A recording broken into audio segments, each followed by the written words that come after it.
In today's video, I'm going to teach you how to extract and use audio and video files from Otter AI, a powerful tool for transcribing voice notes and meetings.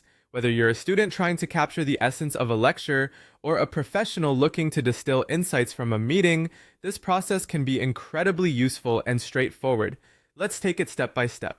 First, you'll want to navigate to your preferred web browser and go to Otter AI by typing in their website address.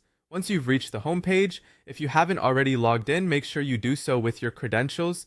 This will bring you to your dashboard where all your transcriptions are stored. Now focus your attention on the left-hand side of the screen. There you'll find the All Conversations tab. Clicking this will display a list of all the conversations you've had recorded on Otter AI. It's a handy way to keep everything organized and accessible. Find the conversation dated Monday, October 13th. This will open the file you need. Next, look for the three vertical dots, often referred to as the More Options menu, typically positioned near the top right corner of the transcript panel. Clicking these dots is your gateway to several actions you can take with your file. From the presented options, select Export. This is the step where you'll define the format you'd like to use for your file. You'll notice several export format options.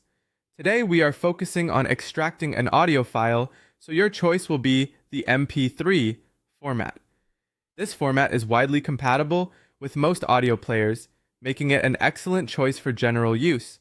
After selecting MP3, you'll be prompted once more to confirm your action by clicking on Export. Doing this commences the download process of your audio file. Depending on the size of the file and your internet speed, it may take a few moments to download.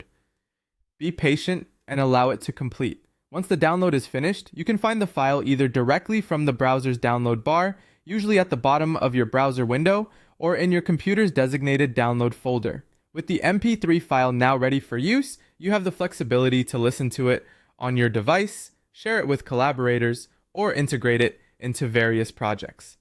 By following these easy steps, you have successfully extracted an audio file from Otter AI. This feature is incredibly practical for those who prefer to listen back to content rather than read through text, providing a seamless way to revisit your conversations and capture critical points without the hassle of manual transcription. Thank you for watching and happy transcribing.